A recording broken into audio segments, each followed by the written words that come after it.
ভোটের মুখে স্কুলে ফাটলো বোমা, উদ্ধার হয়েছে আরও একটি তাজা বোমা। নদিয়ার কল্যাণীতে ঘোড়াগাছা মাধ্যমিক শিক্ষা কেন্দ্রের ছাদে এই বিস্ফোরণ হয়। পরীক্ষা শেষে পড়ুয়ারা স্কুল থেকে যাওয়ার আধ ঘন্টার মধ্যেই বিস্ফোরণ হয়। স্কুলের মধ্যে তখনও ছিলেন শিক্ষকরা। ছাদে বিস্ফোরণের ঘটনায় তীব্র আতঙ্ক ছড়ায়। স্কুলের পাশের মাঠে তৃণমূলের নির্বাচনী সভার ঠিক আগেই এই বিস্ফোরণ। খবর পেয়ে ঘটনাস্থলে আসেন নির্বাচন কমিশনের আধিকারিক এবং পুলিশ কর্তারা।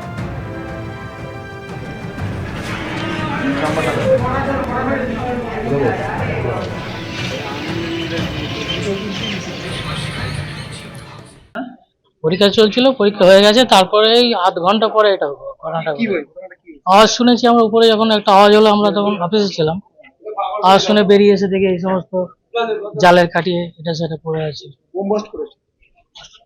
বোম ছাড়া কি হবে? গন্ধ, একটা দুর্গন্ধ বেরোচ্ছে, ভারতের গন্ধ। একটা আওয়াজ হয়েছে।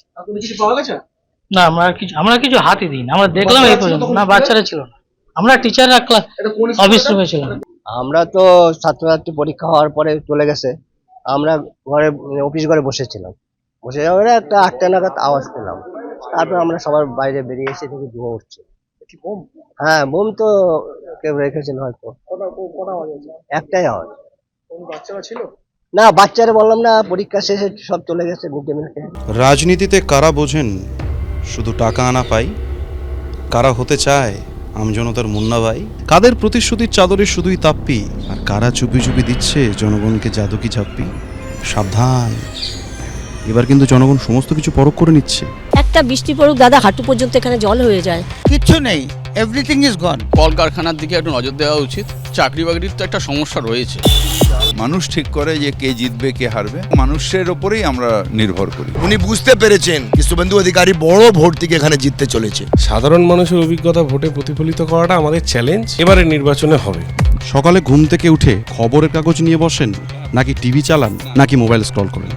আমরা যেহেতু ওল্ড স্কুল থেকে এসেছি, না আমাদের কাছে খবরের কাগজের গন্ধটা না পেলে, চায়ের কাপে খেতে খেতে গন্ধ না পেলে আমাদের দিনটাই শুরু করা যায় না। নতুন কাগজের গন্ধ, সেটা পড়ি, 3-4টে খবরের কাগজ পড়ে চা খেয়ে তারপর দিনটা শুরু করা যায়। সম্প্রতি আপনার মেয়ে সৌদি আরবে আটকে পড়েছিলেন। আমি নিজেও 2 মেয়ের বাবা।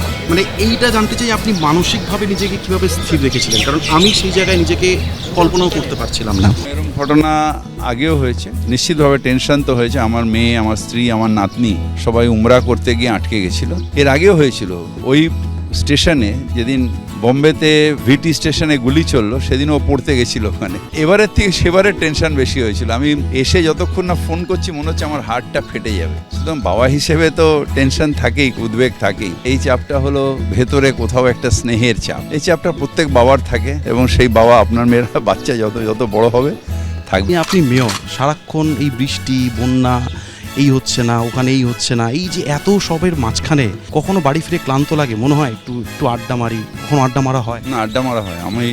আমার একটা ক্লাব আছে, চেতলা অগ্রণী ক্লাব। আমি রাত্রিরে যেখানেই থাকি, আলটিমেটলি ক্লাবে গিয়ে পুরনো সব বন্ধু আছে, একদম পুরনো দিনের কথা, যখনই চান্স পাই ক্লাবে যাই, ক্লাবে গিয়ে আড্ডা মারি। মানে আমাদের পাড়ার ক্লাব আছে। এত ব্যস্ততার মাঝখানেও সিনেমা, সিরিয়াল, সিরিজ বা নাটক দেখা হয়? হ্যাঁ, দেখি। আমি শেষ কোনটা দেখেছেন? বর্ডার 2 দেখছিলাম রাত্রিবেলা, পুরোটা হয় না, 3-4বারে দেখছি। এরকম দেখি, এবং সিনেমাতেও যাই মাঝে মাঝে, ফ্যামিলি নিয়ে সিনেমা যাওয়া, রেস্টুরেন্টে খাওয়া, এই কাজগুলো করতে হবে। কারণ আমার নাতনিটা আছেন, ও আমার গার্জিয়ান এখনকার। সামনে কিন্তু বর্ষবরণ। ভোজন রসিক বাঙালির ফুল কোর্স রসনা বিলাসের স্বাদ মিলিয়ে যেতে না যেতেই কিন্তু ফাইনাল রাউন্ডের বাঁশি বেজে যাবে মাঠে নামার জন্য। তবে ভোজন রসিক বাঙালির বাতে নানান স্বাদের পদের পাশাপাশি নানান ধরনের ইস্যুও কিন্তু সমানভাবে সাজানো আছে। আর নির্বাচনের আগে এই ইস্যুগুলোকে কেন্দ্র করেই উত্তেজনার পারদ কিন্তু বাড়ছে ধীরে ধীরে। আপনি যাকে জিজ্ঞাসা করবেন সবাই একটাই কথা বলবে, কোথায় উন্নয়ন হয়েছে। দিদির থাকতে যেটা খেতে যেটুকু পাচ্ছি, দুটো চাল ডাল, যেটু দুটো যে ভাত যদিও খেতে পাচ্ছি, বিজেপি এলে সেটাও পাবো। যা দিয়েছে অনেক দিয়েছে। পড়াশোনারও কোনো সুবিধা নেই, শুধু 1500 টাকা দিয়ে দিলে কাজকর্ম কোথায় যেতে আসবে? এবারে আপনাদের প্রার্থী তালিকায় তারকার চমক কমলো কেন? সোহম আছে, লাভলি আছে, তারকা তো আছে। তারকার প্রাধান্য থাকবে, অন্য কারোর থাকবে না, সেটা হতে পারে না। সব মিলিয়ে আমাদের প্রার্থী তালিকা সামঞ্জস্য আছে, এবং প্রায়োরিটি দেওয়া হয়েছে যে যেখানে জিততে পারবে সেই সিট তাকে দেওয়া হয়েছে। এবার পুরো পশ্চিমবাংলা দেখবে কি আমরা কিরকম ফাইট ওখানে দিচ্ছি। ভবানীপুর জুড়ে মুখ্যমন্ত্রী বিধানসভা কেন্দ্র হওয়া সত্ত্বেও বেহাল রাস্তা, কর্পোরেশন কোনো কাজ করে না। রাস্তাঘাট স্বাস্থ্য সব অবস্থা খারাপ। এখানে কিছু নেই আমাদের জন্য। দিদি আর মোদি মিলে দেশটা পুরো নষ্ট করে দিয়েছে। বাঙালিদেরকে মিসগাইড করে পশ্চিমবাংলাতে উনি রাজত্ব করছেন। রাজনীতি কি মানুষকে কাছে আনে নাকি দূরত্ব বাড়ায়? যদি জনকল্যাণী উদ্দেশ্য হয় তাহলে এত ভেদাভেদ, এত লড়াই কেন?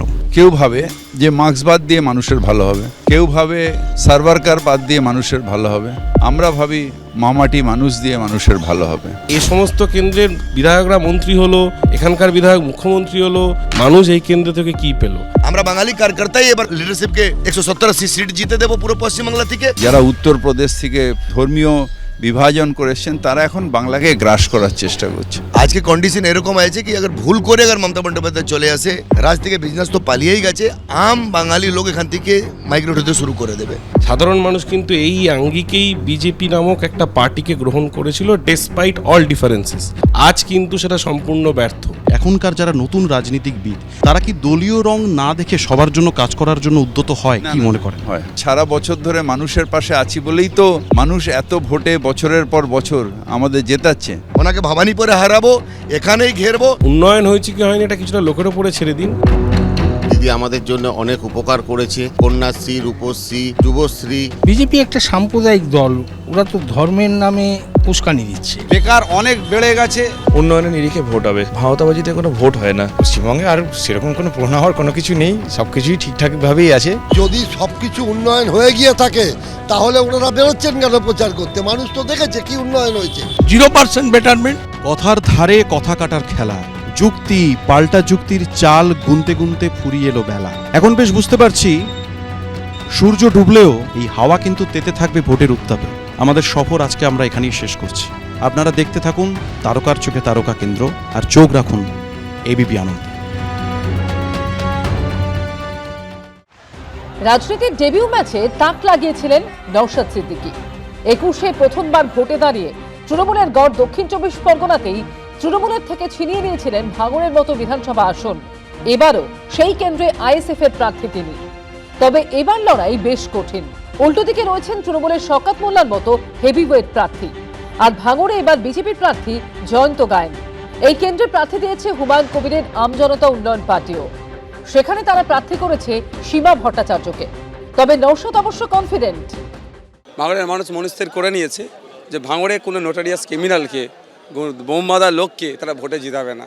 ভাঙড়ের সুনাম ক্ষুণ্ণ হবে। ভাঙড়কে হটস্পট করে রেখেছে রাজনৈতিক কারবারিরা, কিছু রাজনৈতিক কারবারিরা।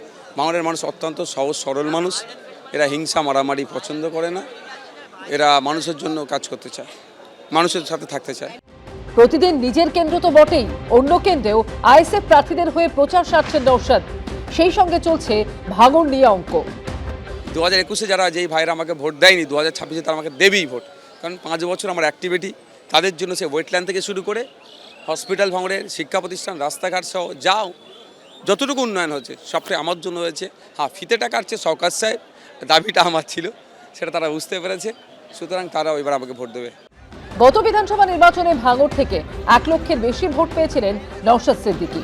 আর গত লোকসভা নির্বাচনে যাদবপুর কেন্দ্রের ফলাফলের নিরিখে এই বিধানসভা কেন্দ্রের তৃণমূলের প্রাপ্ত ভোটের ধারে কাছে আসতে পারেনি কোনো দল। এবার দেখার এই বিধানসভা ভোটে এখানে কি হয়। ঐশী মুখোপাধ্যায়, এবিপি আনন্দ। এবিপি আনন্দ, এগিয়ে থাকে, এগিয়ে রাখে।